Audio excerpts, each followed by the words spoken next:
UP Congress के अध्यक्ष अजय राय हमारे साथ हैं। जिस तरीके से उत्तर प्रदेश के हालात दिख रहे हैं और राजनीतिक रूप से बदलाव दिख रहा है, उस पर क्या टिप्पणी है आपकी? देखिए, मैं इतना कहना चाहूँगा कि प्रदेश की जनता जाग चुकी है। अब अपना हक और अधिकार मांग रही है। चाहे आप महंगाई की बात कर लें, बेरोजगारी की बात कर लें, नौकरी की बात, हर जगह कानून व्यवस्था, अब हर जगह लोग जागृत हो चुके हैं। अभी अंडर कस्टडी कितनी हत्याएं हो गई, लगातार जालौन में हुआ, चित्रकूट में हुआ, अभी फिरोजाबाद में हुआ, हर जगह की घटनाएं, अभी रिसेंट की घटनाएं ये मैं बता रहा हूँ आपको। तो जनता जाग चुकी है और जनता पूरी तरीके से ये जो सरकार चल रही है इनको पूरी तरीके से इनको हटाने वाली है, इनको विदा करने वाली है। अच्छा, अकबर नगर टूटा वो आपने देखा, उसके बाद अबरार नगर, पंथ नगर, इस तरह के नगरों को पूरा उन्होंने चिन्हित कर लिया था और बाद में वो अपना निर्णय पीछे लिया। क्या देखते हैं कि कहीं इसमें ये देखा कि विपक्ष आवाज़ तो नहीं उठाएगा या फिर उपचुनाव? नहीं, आवाज़ तो उठ गई है। कल मैंने इस पर वीडियो जारी कर दिया था, आपने देखा होगा। वो वीडियो जारी हो गया और वीडियो जारी होने के बाद वो निर्णय है जो उन्होंने वापस लिया है। मैं निश्चित तौर से इतना कहना चाहूँगा कि ये पूरी तरीके से उपचुनाव होने जा रहे हैं।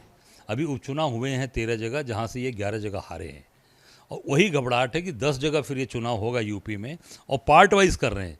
लोकसभा की सीट के साथ वैकेंट सभी जगह लोकसभा में हुई वो सीटें विधानसभा की, पर अलग अलग चुनाव हुए। 13 स्टेट के अलग हुए और यूपी के अलग हो रहे हैं। ये सीधे दिख रहा है कि घबराहट है। और ये जितने भी निर्णय हुए हैं, जितने भी, चाहे वो पंथ नगर, अबरार नगर, जो भी ये खुर्रम नगर की जो भी ये बिल्डिंग 2000 मकानों को तोड़ने का निर्णय लिया, रोका गया है, ये सब उपचुनाव के मद्देनज़र। अध्यापकों का जो डिजिटल अटेंडेंस ये रोका गया, स्थगित किया गया, निरस्त नहीं किया गया है, केवल इसलिए कि उपचुनाव हो जाएगा, उसके बाद फिर ये सारी कार्रवाई करेंगे केवल उपचुनाव जीतने के लिए। पर जनता जाग गई है, इनको हराएगी, इनको यहाँ से हटाएगी। उपचुनाव को लेकर जब बीजेपी इतना सोच रही है तो निश्चित तौर पे आप लोगों की तरफ भी तैयारियां होंगी। इस बार के गठबंधन में उपचुनाव में कितना आप सीटों पे लड़ने जा रहे हैं? नहीं, निश्चित तौर से हम सब लोग जहाँ पर मजबूती के साथ हमारी ताकत हम लोग आकलन कर रहे हैं और हम लोग मिलकर लड़ेंगे और 10 की 10 सीट मिलकर लड़ेंगे और जीतेंगे। क्या ये जान सकते हैं कि लगभग ये बैठक कब होगी जहां पे सीटों को कुछ तय किया जा सकता होगा? दिल्ली में बैठक होगी, लखनऊ में आप रहेंगे? अब इसमें हमारे राष्ट्रीय नेतृत्व तय करें, लोग तय करेंगे। मैं भी बिल्कुल रहूँगा, प्रदेश अध्यक्ष हूँ, बिल्कुल रहूँगा। और निश्चित तौर से ये बहुत जल्द चीज़ें सामने आने वाली हैं कि पूरी ताकत के साथ कांग्रेस और इंडिया गठबंधन मिलकर लड़ेंगे। कुर्सी की जो लड़ाई दिख रही है सरकार और संगठन की, संगठन मजबूत है, इसे सिर्फ इतना ही देखा जाए या कुछ आप लोग इससे आगे बढ़ करके देख रहे हैं? नहीं, ये आप थोड़ा सा मैं इसको पीछे ले जाना चाहूँगा आपको। ये जो टकरार है, लड़ाई है, ये केवल आज की लड़ाई नहीं है।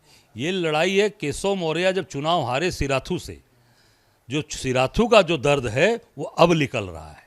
उसको मौका मिल गया सिराथू के दर्द का, तो सिराथू के दर्द का अब जो है ये संगठन और सरकार अब इनको समझ में आ रहा है। पहले कार्यकर्ता नहीं समझ में आए, तो जब केशव मौर्य चुनाव हारे थे, अब वो दर्द लोकसभा में जब ये बुरी तरीके से हारे हैं तो वो दर्द सामने आया है। तब उनको समझ में आ रहा है कि संगठन बड़ा है और सरकार पीछे है।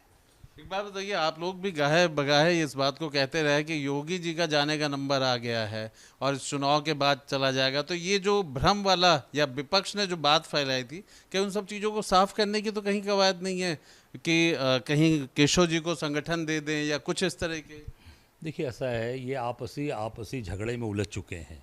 अभी आपने देखा कि पिछले दिनों प्रदेश कार्य समिति की बैठक हुई कहाँ? सबसे बड़ा सवाल ये है, जब कहते हो पार्टी विद डिफरेंस, आपने बैठक कहाँ की? राम मनोहर लोहिया विधि विश्वविद्यालय में। विश्वविद्यालय को राजनीतिक केंद्र का अड्डा बना लिया। बनारस में कार्यक्रम काशी विद्यापीठ बीएचयू में करते हैं। तो मैं समझता हूँ कि पूरी तरीके से ये सभी चीज़ों में उलझ चुके हैं और आपस में इतनी झगड़े इनके हो चुके हैं, किसी को भी हटाएंगे, योगी को हटाकर किसी को बैठाएंगे। अब भारतीय जनता पार्टी से जनता ऊब चुकी है। भारतीय जनता पार्टी सरकार को अब जनता कह रही है ये पेपर लीक वाली सरकार है, ये बुलडोजर चलाकर गरीबों के सपनों को और उनके भविष्य को खराब करने वाली। उनके बच्चे सड़क पर वो रो रहे हैं, बच्चों ने बोलना शुरू कर दिया, खुर्रम नगर, पंथ नगर के बच्चों ने कहना शुरू कर दिया।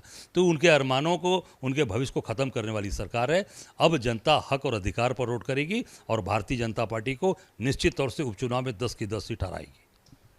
अजय राय, जो कि यूपी कांग्रेस के अध्यक्ष हैं, उनका कहना है कि अब अगली लड़ाई उपचुनाव की है, 10 सीटों की है, और यही वजह है कि योगी सरकार जो भी फैसले ले रही है वो कहीं ना कहीं उपचुनाव को देखते हुए ले रही है कि इसका कहीं नेगेटिव इम्पैक्ट ना पड़ जाए। और ये अलग बात है कि सत्ता और कुर्सी की लड़ाई हार के बाद यहां पे चल रही है। देखना यही होगा कि सरकार या संगठन आखिरकार जीत किसी होती है।